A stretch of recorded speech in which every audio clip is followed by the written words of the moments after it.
with him, and he said that he had previously sponsored legislation where a school district, or he knew of a school district, asked to have sales proceeds to go to the general fund from property sales. So I did meet with him. He referred us to the statute that you see attached there. So it's 123B dot 51 sub division 6. Proceeds of sale or exchange of a transfer to general fund rather than a credit to the debt reception fund. Legislation is necessary.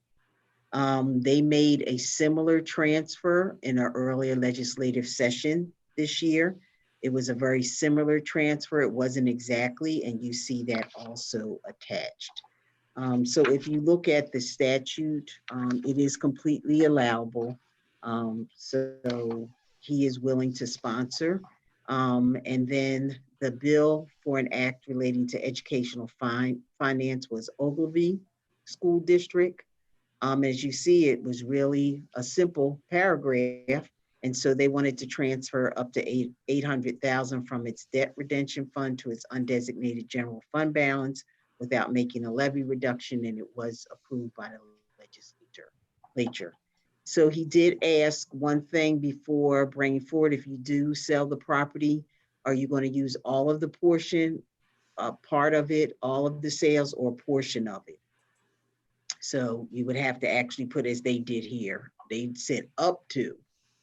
So you can be very specific, whether it's the entire proceeds or a portion of it.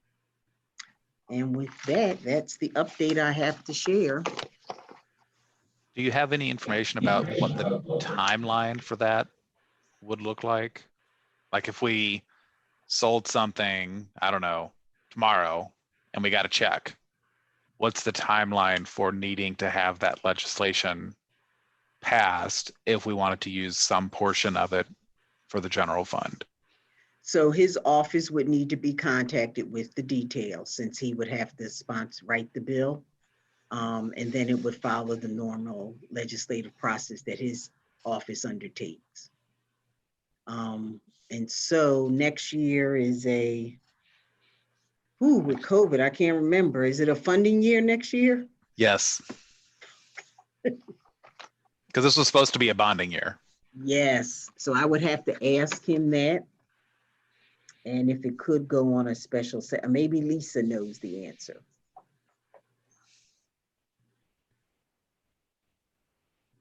Similar to what Ogilvy did, it's a matter of identifying, one way of doing it is to identify just a set amount up to an amount that you would transfer from your debt service fund. You do not see a year placed on that law.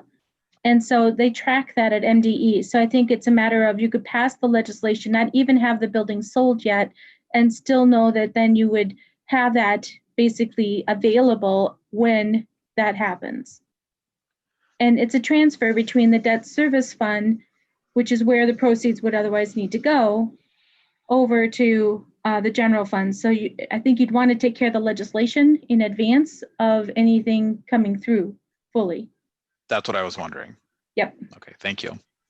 I'm certain that we can also write, we would be able to put some contingency on the sale, or at least the transfer of funds on the sale as part of the contract for the sale, just to make sure things mesh up, if there's a delay. But I agree with Director Hume that, I think my biggest concern is that everything seems to be coasting along, and then there's a squabble like in St. Paul, and for some reason that's Harry Bishop calling me to probably tell me I have to do something for school. That there'd probably be that maybe there's a squabble or something, and they close the session early, or something happens, and we get and we're not the primary reason they're in session. We get that falls apart. So that'd be my biggest concern about all this. I mean, we are kind of, it's not a guarantee. We're walking a line here. Hopefully we can put as much confidence in it and guarantee on it. I've expressed this in some quarters already, that I personally am going to be reluctant to vote for any sale that doesn't involve or has a certain amount of guarantee with this, because if we don't do this, those numbers all show us hurting pretty heavy if we're getting rid of it. There's no point in my book of getting rid of a building in that environment if we can't get this exemption on, as part of the deal. So, Mhm. but anyway, all right. So Lisa else? and I can contact Senator Clausen. Let's have a conversation with him, Lisa, about having it in advance and what that would take. Okay.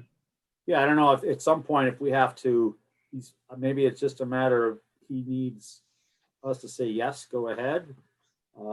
Then maybe we just throw that into a quick workshop after a meeting or something, a regular scheduled meeting. Run around the board, around the table, make sure nobody has any unknown to us hesitation about it, and then we give you the green light, and Senator Clausen gets going on it. So. Okay, because we could update the I would board maybe about ask what him is too. shared. I would ask him if there's any historical record about the dollar volume, and whether in the same tone, if he has any concerns about that. I mean, 800,000 is not what we're talking about. I think we're talking about a couple million, isn't it? If I remember right, or something like that. So if we want the full load on it. So, I mean, I don't want to do all this and then find out that someone there said, whoa, these are usually just 500,000, 800,000. That's way too much. And it becomes it gets targeted for that. So, oh, Lisa, you're on. There you go. If I may, I do think that it's unusual for a district to have a large sum of money sitting in their debt service fund. So probably the language would need to include the reason why. The fact that there's a sale of a building, as a result of the sale of the building, and the proceeds from that sale are what we're looking to transfer, so that it's understood by legislators where the funds are coming from. It's not like it's dollars that have been levied from our taxpayers. It's instead from the proceeds from sale of a building, which would be unique from what you just read in the other district. Oh, I thought that was basic. I didn't read it close enough. I thought that, so they were just simply moving money around. They didn't have an action that had facilitated that, huh? A sale or whatever. Right. Correct.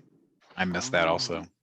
See, now when we had originally, this had all come up, it had been intimated to us that I don't remember who initially had said that, but that there is some history of exactly what we're doing, selling a building and doing this.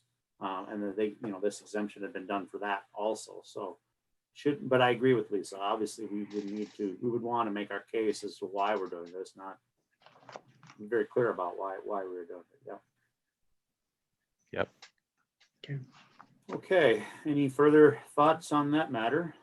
Anybody? Seeing none, I will move to the next item, which is simply a wrap up. Do we have any open items or wrap up items to discuss? No. All right. Nope. What do we have as far? Does anybody know what our next scheduled meeting would be? I can just thumb through my calendar real quick if that's. It is. So we have one on the calendar for September 21st, Monday. September 21st. All right. So Yes. that'll be sufficient, I think, for everything, for everyone. I'll just throw this. I think we briefly talked about not bringing candidates in of any sort. That might even been last iteration of this legislative committee. I'll just throw, I'm not advocating one way or the other, but does everyone feel the same, or is there a necessity or reason why we might want to extend an invitation to candidates? I guess. I go back and forth on it. I think on the one hand, if we invited all of the candidates for a particular position and they all came, that could be good, or it could be a disaster. So, it just, you don't want it to become like a political debate, but at the same time, sometimes it's helpful to hear the different perspectives that they may bring to the table. But I don't know that this is necessarily during the election. I don't know that this is necessarily the right forum for that. Right. I guess maybe for me, it comes down to thinking about what would it do for us? Right. As a district, what purpose does it serve for us? Right. I mean, given that we're recording these now, I suppose there could be an argument said that we would be able to kind of basically let them each have a few minutes to tell them what they think about education and such, and then, you know, they're on tape doing that. Make them focus their prior, you know, Right. focus their statements around exactly around what's going on in our world. But other than that, I'm not sure. I think we might be better served if we wait until after the election and maybe extend an invitation to whomever wins to our November, December meetings to kind of start getting our needs on their radar as they prepare to go to or return to the Capitol come January when the new session.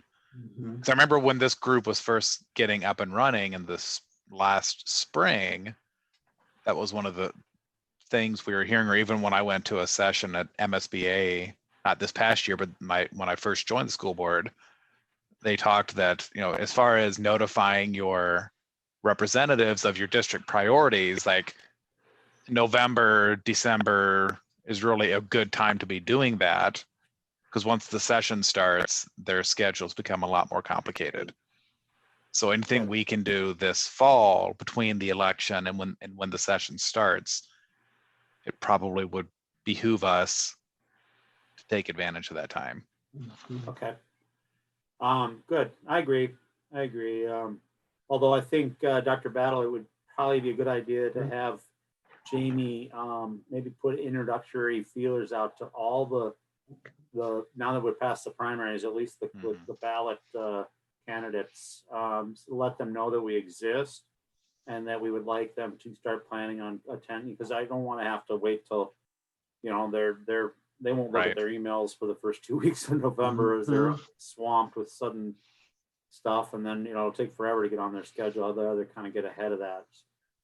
Okay. And maybe we have a meeting in November where we would invite, it could be a bit much if we have all 4 or 5 of the state reps and the state senators at the same meeting, but that might be a bit more efficient than having them come one at a time. I think there are benefits to having them come one at a time, but also, yeah, we've talked about in advance of the session in the past, we just never put it together, about having a sort of a session of, a legislative group session. Right. All our invite at least all our respective representatives and make clear our agenda. I wouldn't be adverse to that, and it might be easier that way too. Plus, put a little pressure on. If 2 or 3 of them agree, then we can let the others that are, if they're hemming and hawing about it, let them know that their counterpart's going to be there. Exactly. Okay. Okay. All right. Well, with that, I am going to adjourn today's meeting of the Legislative Committee. Aaron, if you want to turn off the recording, I want to ask Dr. Battle something real quick, non-related to this Legislative Committee. All right. I will sign off then. Thank you. All right. Thank you. Thank Bye. you. 5:16 p.m. adjourned.